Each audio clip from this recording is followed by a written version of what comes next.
Okay, now that we've talked about series circuits and parallel circuits, what we're going to do now is we're going to talk about series parallel circuits, kind of a combination of the two. By this point in the course, we should know how to use Ohm's law. We should know how to define the three laws of a series circuit.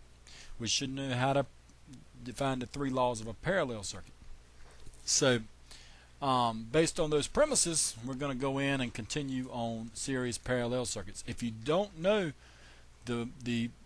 what I've just talked about, you need to go back through and review again, because it is important that you do know that. The objectives for this chapter, and of course we're going to prepare for the ASE exam, but we're going to identify a series parallel circuit. So that's going to be we're going to calculate current flow and voltage drop in a series parallel circuit. We're going to hear this term, voltage drop, used over and over in this semester because it's one of the most important, well, the most important electrical measurement you're going to make. So we want to make sure that you are familiar with the term voltage drop. We're going to identify where faults in a series parallel circuit can be detected or determined. Now, what is a series parallel circuit? Well, it's a circuit that combines some components of a series and some components of a parallel circuit in what we call one complex circuit. So whenever you hear the term complex, you'll know that we're talking about a series parallel circuit. Okay, it includes both parallel loads and resistances plus additional loads or resistances that are electrically connected in series. Let's take a look at what this looks like. Okay, a circuit with a load is in series with other loads is parallel.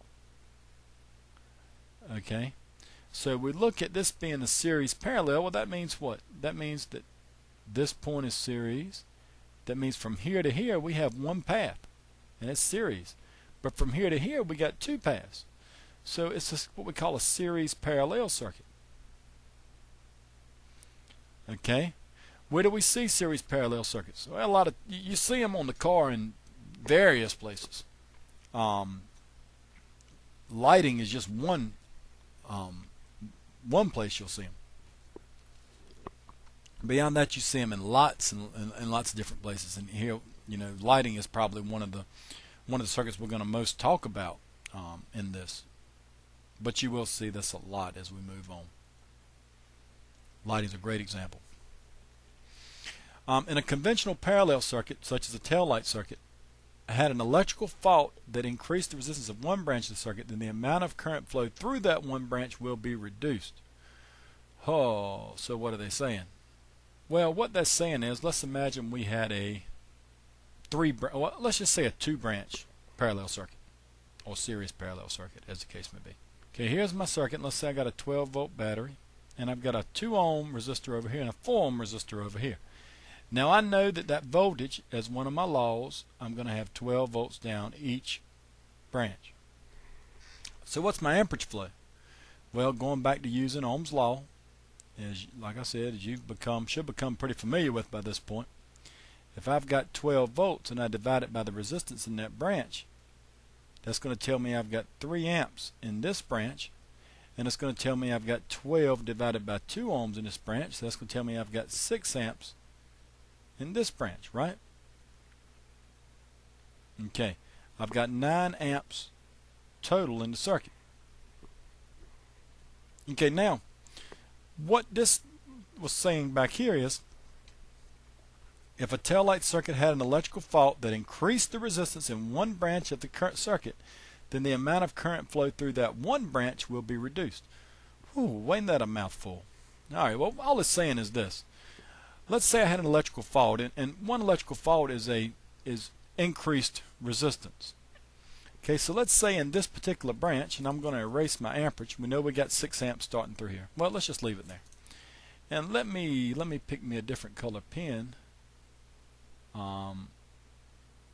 for this error part that we're going to put in here. All right, well, I tried a lot of things. I don't like I can pick another color. At least I can't figure out how to. So we're just going to go ahead with what we got. But let's say we developed some corrosion here and we got some unwanted resistance. in this branch of the circuit, let's say that adds another ohm, and this is what we call an unwanted resistance or a circuit problem. Now that branch suddenly, then this part will act just like a series circuit, so we can add these two together. Now we know we got 3 ohms in this branch instead of what we needed, which was 2. Now that affects the current, because if I've got 3 ohms here, 12 divided by 3 is 4 amps. So now where I thought I had 6 amps, what I've actually got now, because of the unwanted resistance, is 4 amps. Now that's going to change the total amperage of that circuit down to 7 amps rather than the total amp being 9. But what you notice is it does not affect this leg. It doesn't affect this branch at all. Still got 3 amps flowing through this one. We lost this one because the resistance happened in this part of the circuit. Now if the resistance happened somewhere around here, now we would have, it would affect that part of the circuit. Okay, but basically what they're saying is increase resistance in one branch of the circuit, then the amount of current flow through that one branch will be reduced, and that's exactly what we saw. The key to solving series parallel circuit problems is to combine or simplify as much as possible. Okay, here we got a series parallel circuit. These two resistors are in series within one parallel branch. Anytime I know they're in series, I can add these two together and I get my resistive branch of 8. You can see where they added those together. So each branch has got 8 ohms. So this current should divide equally across both of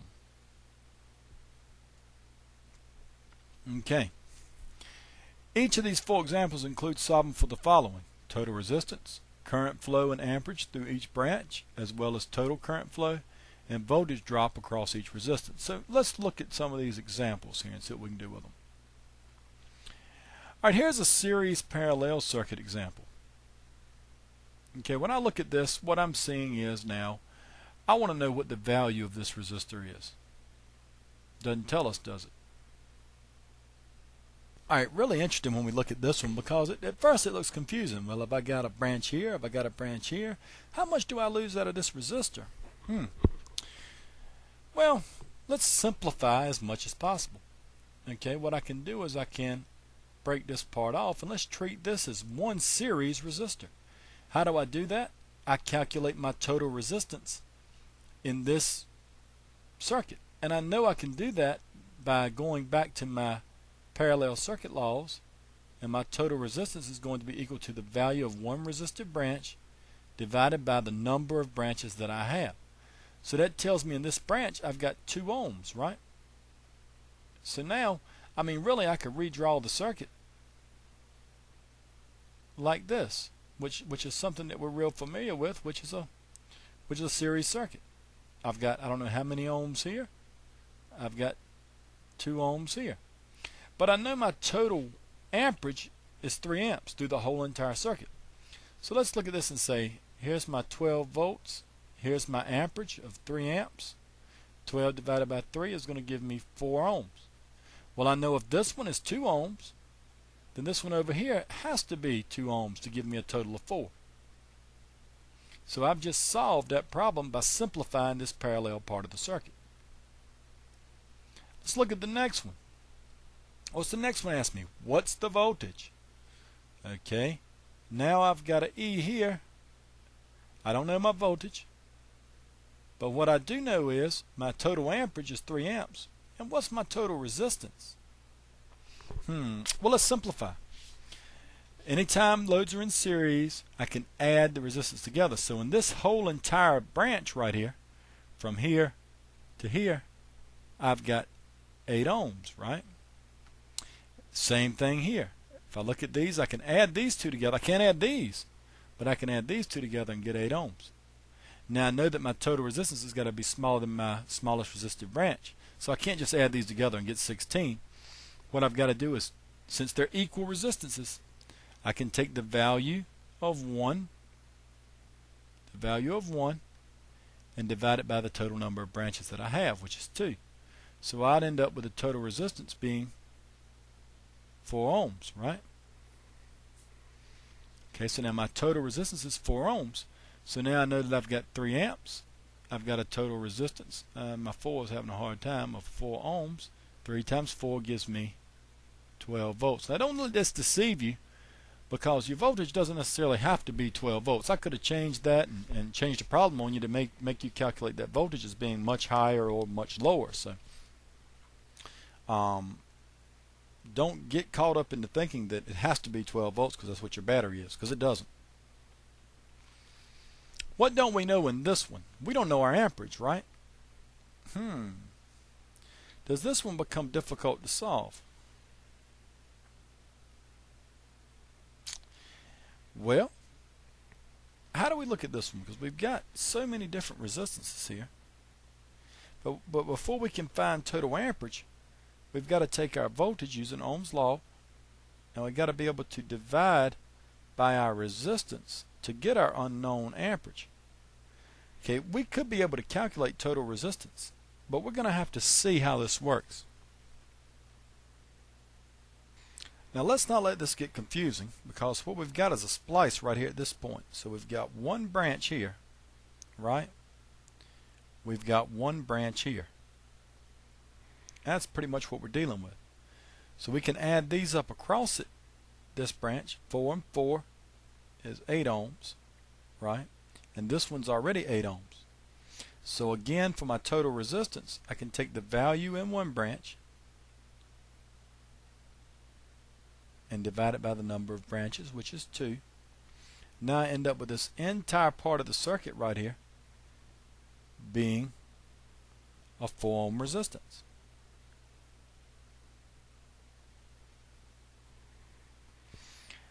Alright, so I mean that's no different than drawing this in with a 4 ohm resistor. All this back here together as a whole has a resistance of 4 ohms. Okay, so now if I add these two up, I'm going to end up with 6 ohms, right? 12 divided by 6 is going to give me 2 amps flowing through the circuit. So the answer here is 2. So now we got one more example, and it's going to get probably not more complex for you. It's going to be about the same as what we're used to, because we definitely got a series circuit here. We got a series parallel circuit that they tend to want to make as complex as they possibly can. But let's see if we can't divide this thing out and to find our branches. Well, here's one branch, right? And in this branch, 4 and 4 is 8. We've got 8 ohms. Okay, that whole thing is a branch. Okay, now down here I've got 2 branches. Now this one's going to be a little harder to figure out because they're not. We can't add these together because they're in parallel. We have to use one of our formulas to solve this. Okay, and our formula would be total resistance is equal to resistor 1 times resistor 2 divided by resistor 1 plus resistor 2. So now we can look at this and say 4 times 8 divided by 4 plus 8 will get 32. We divide that by 12. We end up with, let me get my calculator out, which y'all should all have calculators too, 2.67 as an estimate. So this whole resistor right here is 2.67. Alright, so now I've got the value of this branch being 2.67, the value of this branch being 8. Okay, now I've got to add these, now I've got to calculate the same thing across these. Okay, because now pretty much what I've done is let's see if I can find me another. Alright, pretty much what I've done here, and I'm going to have to get out a piece of paper and go to this other part of it here and draw this out for you. Let's look at what I've done. Okay, here's my battery, and I've come up here and I've still got this unknown resistor here. Okay, but what I've in effect done by simplifying this is to say I've got 2.67 in this branch, and over here I've simplified this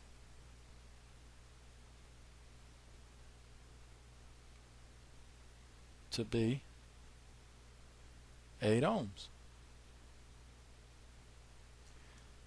My poor little pen. I swear, what's wrong with it? Alright, so now I've got to go here and calculate this so I can simplify this down into a series resistor. So again, going back to using that same formula we just used earlier, what I can do is take R1, 2.67, multiply that by 8, and divide it by 2.67 plus 8. So this is going to become 8.67, and it's going to be no, excuse me, that's completely wrong. Let's try that again. 2.67 times 8 is going to give me 21.36, and that's going to be divided by 8.67. Okay, 21.36 divided by 8.67 is going to give me 2.46.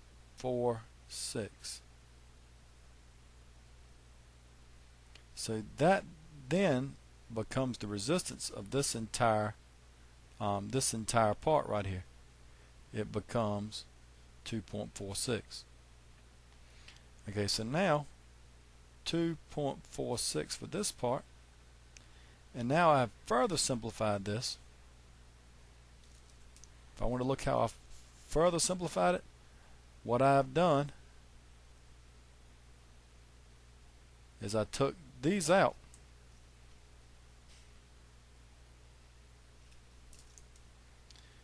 and now I've basically created me a series circuit that I can use to figure. Okay, with this one being 2.46 ohms and this one still being unknown, but I do know my amperage, which is 4 amps, and I know my voltage, which is 12 volts. Alright, so now I know from using Ohm's law, E divided by 4 amps, so 12 divided by 4 is going to give me 3 amps. Now, excuse me, 12 divided by 4 amps is going to give me 3 ohms. Okay, now if I've got alright,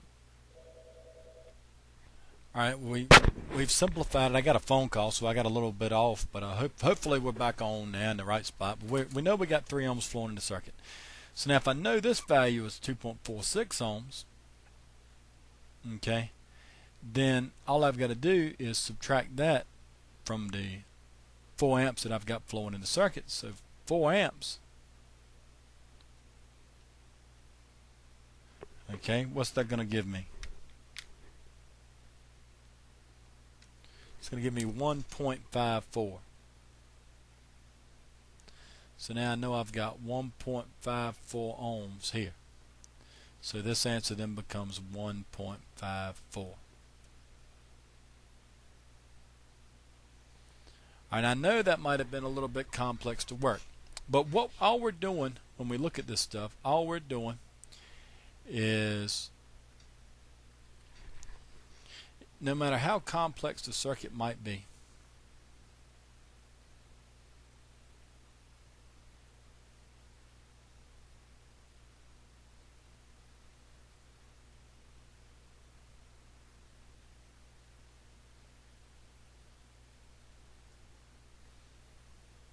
we're trying to simplify this thing down to where we can calculate what our resistances are. And we just look for different legs, or we look for different branches. And I can see that I've got a branch here. Okay, I can see that I've got a branch here.